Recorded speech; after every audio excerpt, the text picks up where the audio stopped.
Isang kilalang doktor dismayado sa pag-uugali ni Carlos Yulo. Yan po yung ating bibigyan ng komento, reaksyon, opinyon sa araw na ito. Pero bago po tayo magpatuloy, nais ko lang po kayong pasalamatan sa inyong walang sawang suporta at pagtangkilik po dito sa ating channel. At muli po ako inyong lingkod, Tagapanood TV.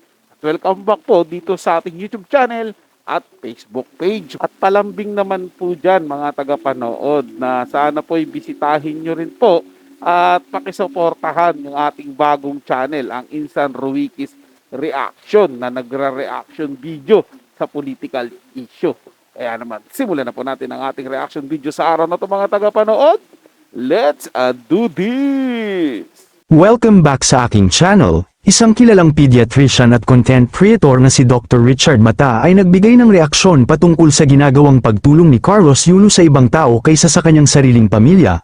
Dr. Richard hindi makapaniwala sa ugali ngayon ni two-time gold medalist. Panuurin at pakinggan ang buong detalye.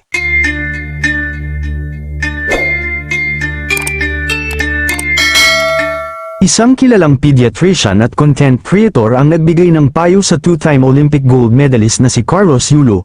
Matatanda ang tumanggi si Carlos na makipag-ugnayan sa kanyang pamilya dahil sa alitan na nagsimula sa pera. Inakusahan ni Carlos ang kanyang mga magulang na ibinulsa ang perang natanggap niya mula sa mga internasyonal na kompetisyon ng walang pahintulot. Sa kanyang Facebook post, sinabi ni Dr. Richard Mata na habang naiintindihan niya ang sitwasyon ni Carlos, maaaring ipahayag ng gymnast ang kanyang saloobin sa kanyang mga magulang sa ibang paraan.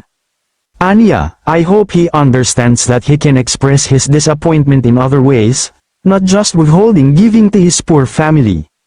Naniniwala rin siya na walang masama kung magpasya si Carlos na ibahagi ang kanyang blessing sa kanyang pamilya. Aniya, pwede naman wala munang drama ng forgive and forget, but he can just transfer a good blessing kasi pamilya pa rin niya yun. SOP yan, charity begins at home, huwag munang magbigay sa iba, unahin muna sa pamilya. Ayon pa sa pediatrician, hindi siya makapaniwala na ganito ang naging ugali ni Carlos matapos manalo ng ilang miyong piso na tila proud na proud pa sa kanyang ginagawa, proud pa na sabihan ng magnanakaw ang ina sa publiko, at proud pang kampihan si Chloe sa kabila ng pambabastos sa kanyang ina. Hindi daw maituturing na may puso ng kampyon si Carlos Yulo kundi puso na may puot at galit sa puso, kaya naman nakakabahala daw ito sa mga kabataan ngayon na humahanga sa kanya. Hindi rin siya makapaniwala na may ganitong klaseng anak pala na kayang tiisin ang pamilya at bastusin sa publiko ang tao na nagluwal sa kanya. Kaya naman hindi daw siya magandang ehemplo o inspirasyon para sa mga kabataan na nangangarap din na maging isang sikat na atleta, bukod tanging wala pa rin talagang tatalo sa nag-iisang Manny Pacquiao na sa kabila ng bilyong pera ay hindi nakalimutang tulungan ang magulang at mga kamag-anak niya. Kayo mga ka-showbiz, anong masasabi nyo sa ating showbiz topic ngayon? Kung may opinion kayo ay magkomento lang kayo sa aking comment section. At syempre kung bago pa lang kayo sa aking channel ay mag-subscribe na kayo para lagi kayong updated sa mga showbiz trends na ina-upload ko. Maraming salamat po.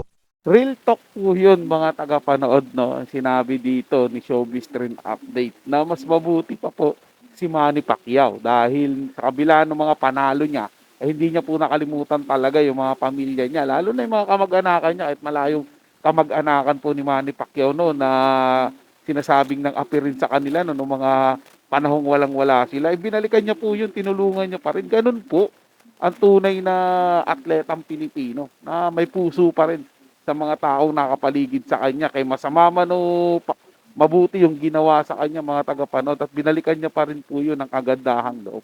Maling-mali po rito si Carlos Yulo mga tagapanood sa pagkatapos ng manalo ng malaking premyo, biglang tumalikod sa pamilya niya at mas pinili pa yung babaeng nagiging dahilan po kung bakit unti-unting nawawala yung mga endorsement na dapat na makukuha niya. Diba? Real talk po mga tagapanood hindi masama ang tumulong. Diba? Hindi po masama ang tumulong, mas okay po yan. Thumbs up po tayo, dalawang kamay yan. Pero sana po, unahin nating tulungan yung loob ng bahay natin, yung pamilya natin. Sila po ang unahin nating tulungan. Dahil kung nangangailangan po yung ibang tao, mas nangangailangan din po yung pamilya natin. Hindi man yan salapi, hindi man yan karangyaan sa buhay.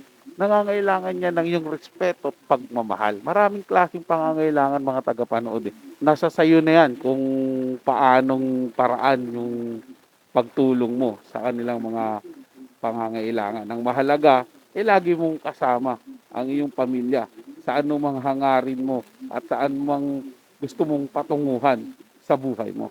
So yun lang po mga tagapanood, nasa gustuhan nyo po yung ating talakayan sa araw na to. At kung kayo bago lang po na napadaan dito sa ating channel, huwag niyo po sana kalimutan na mag-subscribe. Hit nyo na rin po notification bell para lagi po kayong updated sa mga bago pang video na ating ilalabas. Share, like, and comment din po kayo mga tagapanood. Atin yung babasahin at pupusuhan. So hanggang sa muli po, ito yung Tagapanood TV. Komento at opinion lamang, wala pong personalan. Paalam po at mabuhay po kayong lahat.